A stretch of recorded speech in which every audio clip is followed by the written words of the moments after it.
اور جب کہا جاتا ہے ان سے کہ ڈرو اس عذاب سے جو تمہارے سامنے ہے اور جو تمہارے پیچھے ہے تاکہ تم پر رحم کیا جائے، تو یہ کان نہیں دھرتے اور نہیں آتی اس کے سامنے کوئی نشانی ان کے رب کی نشانیوں میں سے، مگر یہ اس سے منہ پھیر لیتے ہیں۔ اور جب کہا جاتا ہے ان سے کہ خرچ کرو اس میں سے جو رزق دیا ہے تم کو اللہ نے، تو کہتے ہیں یہ لوگ جنہوں نے کفر کیا ان سے جو ایمان لائے ہیں کہ کیا کھلائیں ہم انہیں، کہ اگر چاہتا اللہ تو خود انہیں کھلا دیتا، نہیں ہو تم مگر مبتلا کھلی گمراہی میں۔ اور کہتے ہیں یہ لوگ کب پوری ہوگی یہ دھمکی، اگر ہو تم سچے، نہیں انتظار کر رہے ہیں مگر ایک چنگاڑ کا جو انہیں لے آئے گی، جو انہیں آ لے گی اس حالت میں کہ ہم جھگڑ رہے ہوں گے، پھر نہ تو وہ وصیت کر سکیں گے اور نہ اپنے گھر والوں کی طرف لوٹ سکیں گے، اور پھر دوبارہ پھونکا جائے گا سور تو یک وہ اپنی قبروں سے نکل کر اپنے رب کے حضور پیش ہونے کے لیے چل پڑیں گے اور گھبرا کر کہیں گے ہائے ہماری بدبختی، کس نے اٹھا کھڑا کیا ہمیں ہمارے خواب گاہوں سے، ارے یہ تو وہی ہے جس کا وعدہ کیا تھا رحمان نے اور سچ فرمایا تھا رسولوں نے، نہیں ہوگی یہ مگر ایک چنگاڑ کہ یک لخت وہ سب کے سب ہمارے سامنے حاضر کر دیے جائیں گے۔ سو آج نہیں ظلم کیا جائے گا کسی جان پر ذرا بھی، اور نہ بدلہ دیا جائے گا تم کو مگر وہی جو تم کرتے رہے۔ بلا شبہ اہل جنت آج اپنی دلچسپیوں میں مشغول لطف اندوز ہو رہے ہوں گے، اور وہ ان کی بیویاں گھنے سیاہ بالوں میں مسندوں پر تکیہ لگائے بیٹھے ہوں گے، ان کے لیے ہوں گے وہاں لذیذ پھل اور ان کو وہ ہر چیز ملے گی جو وہ طلب کریں گے۔ سلام کہا جائے گا انہیں رب رحیم کی طرف، اور چھٹ کر الگ ہو جاؤ تم آج اے مجرمو، کیا نہیں ہدایت کی تھی میں نے تمہیں اے اولاد آدم کے نا عبادت کرنا تم شیطان کی، بلا شبہ وہ تمہارا کھلا دشمن ہے، اور یہ کہ عبادت کرنا میری یہی ہے سیدھا راستہ، اور یقیناً گمراہ کیا اس نے تم میں سے بہت سی مخلوق کو، پھر بھی تم عقل سے کام نہیں لیتے، یہ ہے وہ جہنم جس سے تمہیں ڈرایا جا رہا تھا، داخل ہو جو تم آج اس میں، آج اس کفر کے بدلے جو تم کرتے رہے، آج بند کیے دیتے ہیں ہم ان کے منہ اور بولیں گے ہم سے ان کے ہاتھ، اور گواہی دیں گے ان کے پاؤں ان اعمال کی جو یہ دنیا میں کماتے رہے، اور اگر چاہے تو مٹا دیں ان کی آنکھیں پھر لپکیں یہ راستے کی طرف، لیکن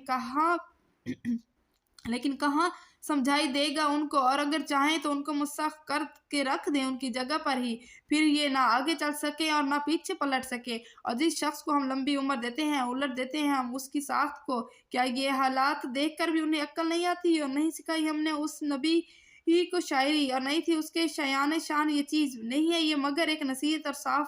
پڑھی جانے والی کتاب، تاکہ خبردار کرے وہ اس کے ذریعے سے ہر اس شخص کو جو زندہ ہے اور حجت قائم ہو انکار کرنے والوں پر۔ کیا یہ نہیں دیکھتے کہ یہ لوگ ہم نے پیدا کیے ان کے لیے اپنی بنائی ہوئی چیزوں میں سے جو پائے بھی، اور اب یہ ان کے مالک ہیں، کر دیا ہم نے ان کو ان کے قابو میں، سو ان پر ہی یہ سوار بھی ہوتے ہیں، انہیں کا گوشت کھاتے ہیں، اور ان کے لیے ہے اس میں طرح طرح کے فائدے اور مشروبات، پھر کیوں یہ شکر گزار نہیں ہوتے؟ اور بنا لیے انہوں نے اللہ کے سوا کئی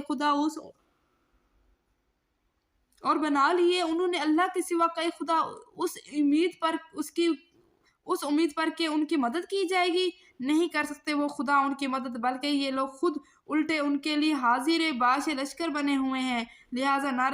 رنجیدہ کریں تم کو ان کی باتیں، یقیناً ہم جانتے ہیں وہ باتیں بھی جو یہ چھپاتے ہیں اور وہ بھی جو یہ ظاہر کرتے ہیں۔ کیا کبھی غور نہیں کیا انسان نے کہ ہم نے پیدا کیا اسے نطفے سے، پھر یک وہ بن گیا کھلا جھگڑالو، اور اب وہ چسپاں کرتا ہے ہم پر مثالیں اور بھول جاتا ہے اپنی پیدائش کو، کہتا ہے کون زندہ کرے گا ہڈیوں کو جبکہ وہ بسیدہ ہو چکی ہیں، کہو زندہ کرے گا انہیں وہی جس نے پیدا کیا تھا انہیں پہلی بار، اور وہ تو ہر تخلیق سے پوری طرح باخبر ہے،